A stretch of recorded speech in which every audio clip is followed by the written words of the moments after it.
ओम श्री वेंकटेशाय नमः।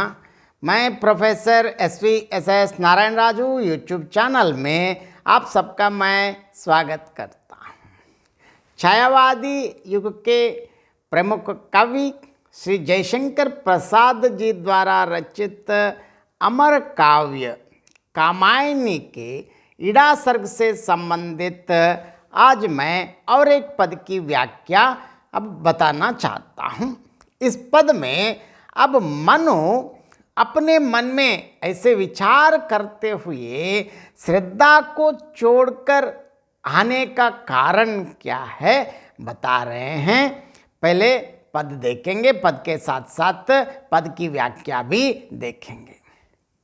देखें मैंने वे शैल श्रृंग जो अचल हिमानी से रंजित उन्मुक्त उपेक्षा भरे तुंग, अपने जड़ गौरव के प्रतीक वसुधा का कर अभिमान भंग, अपनी समाधि में रहे सुखी बह जाती हैं नदियाँ अबोध, कुछ स्वेद बिंद उसके लेकर वह स्थित मित नयन गत शोक क्रोध, स्थिर मुक्ति प्रतिष्ठा मैं वैसी चाहता नहीं इस जीवन की, जो चूम चला जाता अग जग प्रतिपग में कंपन की तरंग, वह ज्वलनशील गतिमय पतंग।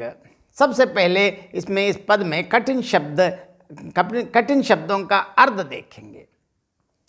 शैल श्रृंग पर्वत शिखर, अचल ना डिगने वाला जमा हुआ, हिमानी बहुत अधिक बर्फ का जमाव, अचल हिमानी स्थायी रूप से पड़ी हुई बर्फ, रंजित रंगा हुआ सुशोभित, उन्मुक्त खुले स्वतंत्र नितांत सर्वता, उपेक्षा भरे किसी के द्वारा जहाँ निवास ना किया गया हो या जहाँ कोई नहीं जाता, तुंग ऊंचे उन्नत, जड़ अचेतन, गौरव ऊंचाई, जड़ गौरव जड़ता का महत्व, प्रतीक चिह्न प्रतिमान, वसुधा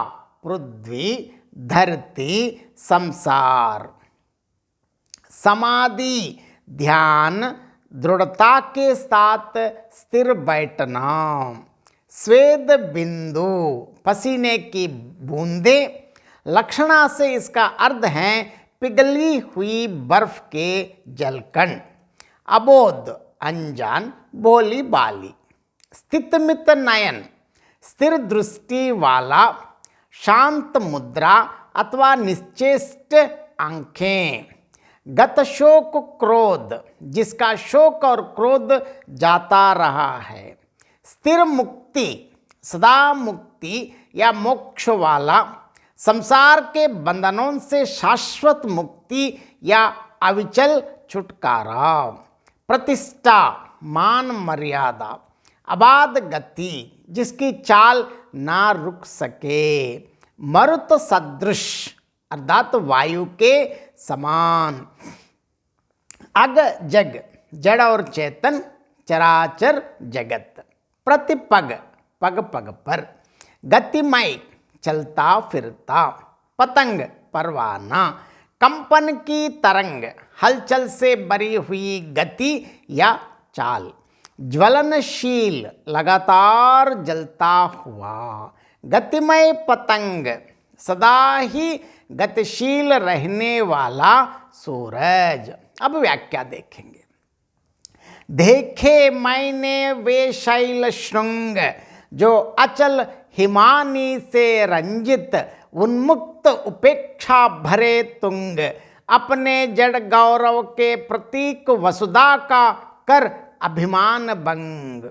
यहाँ मनु कह रहे हैं कि मैंने हिमालय पर्वत के वे ऊंचे पर्वत शिखर देखे हैं जहाँ कोई बसता नहीं, यहाँ वही रहने वाला आए ही नहीं।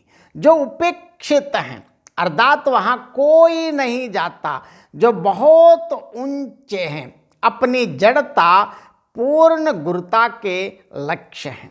चेतन व्यक्ति की महत्ता सुख दुख या हर्ष शोक करुणा आदि से प्रभावित होती है। चेतन का लक्षण है भावों से हर्ष शोक आदि से प्रभावित होना। वे पर्वत शिखर ऊंचे तो अवश्य हैं, पर उस ऊंचाई का किसी के सुख दुख से कोई संबंध नहीं है, किसी का हित या अहित नहीं कर सकते। पृथ्वी को वसुधा इसलिए कहा जाता है कि वह सोना, रत्न, अन्न, औषधि आदि बहुमूल्य पदार्थों को धारण करती हैं, पर ये पर्वत उसके इस वसुधापन के मद को चूर करके उसी की छाती पर इस प्रकार स्थिर खड़े हैं। अपनी समाधि में रहें सुखी, बह जाती हैं नदियां अबोध, कुछ स्वेद बिंद उसके लेकर, वह स्थित मित नयन गत शोक क्रोध, स्थिर मुक्ति प्रतिष्ठा मैं वैसी चाहता नहीं इस जीवन की। यहाँ मनु बता रहे जैसे कोई योगी अपनी ध्यान मुद्रा में मग्न बैठ रहता है, उसके आसपास कोई चीख चिल्ला या रो रहा हो तो भी इस पर कोई प्रभाव नहीं पड़ता। इसी प्रकार वे पर्वत शिखर भी चुपचाप खड़े रहते हैं। उन पर्वत शिखरों से निकली छोटी छोटी नदियां उनके पसीने की बूंदों के समान स्रोतों का पानी लेकर बह जाती हैं। एक प्रकार से वे उनकी पुत्रियां हैं। जिस प्रकार पुत्रियां अपने पिता की कमाई से कुछ अंश लेकर अपने पिहर से जाती हैं, तो पिता के नेत्र या तो उनके बिछोह के दुख से दबदबा आते हैं या धन के जाने से रोष से घूमने लगते हैं, पर इन पर्वत शिखरों पर कोई प्रभाव नहीं पड़ता।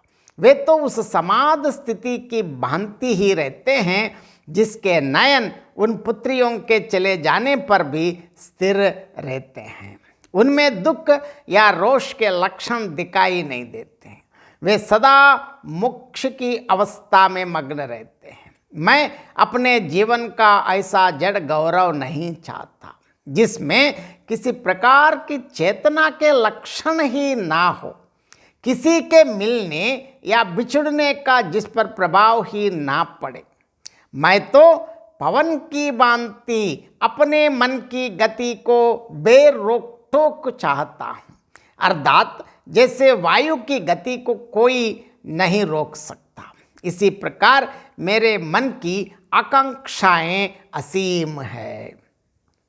जो चूम चला जाता अगजग प्रतिपग में कंपन की तरंग, वह ज्वलनशील गतिमय पतंग। देखिए जैसे वायु जड़ और चेतन को छूता हुआ उनसे ना रुककर सीधा निकल जाता है, उसकी गति में कंपन रहता है और सबको लहराता हुआ चलता है। इसी प्रकार मेरा मन किसी बाधा से ना रुकने वाला है।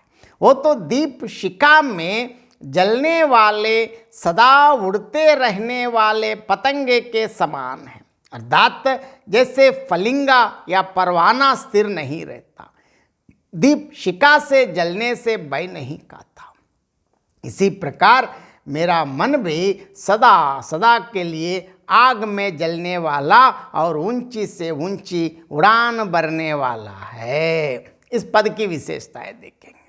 कविवर जयशंकर प्रसाद जी ने इस पद में जड़ जीवन की उपेक्षा करके गतिशील जीवन को ही अधिक महत्व प्रदान किया है और उन्होंने जड़ जीवन की तुलना बर्फ से आच्छादित चोटियों से की है और गतिशील जीवन की तुलना सूर्य से की है, जो बर्फ जैसे जड़पूर्ण जीवन को भी अपनी गर्मी से गतिमय बना देती है।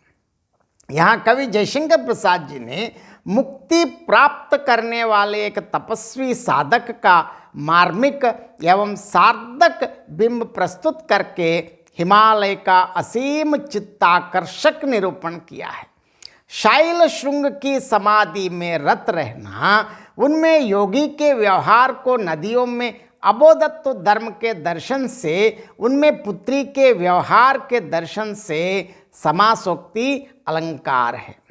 स्वेद बिंदु का जल में अध्यावसान करने तथा लक्षणा से परिश्रम से अर्जित धन का अध्यवसान मानने से रूपकातिशयोक्ति अलंकार है। गौरव शब्द का अर्थ ऊंचाई और बड़प्पन दोनों लेने से श्लेष अलंकार है।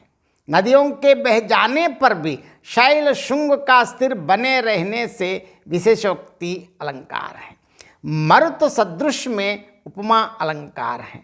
पतंग के आरोप में रूपक अलंकार है।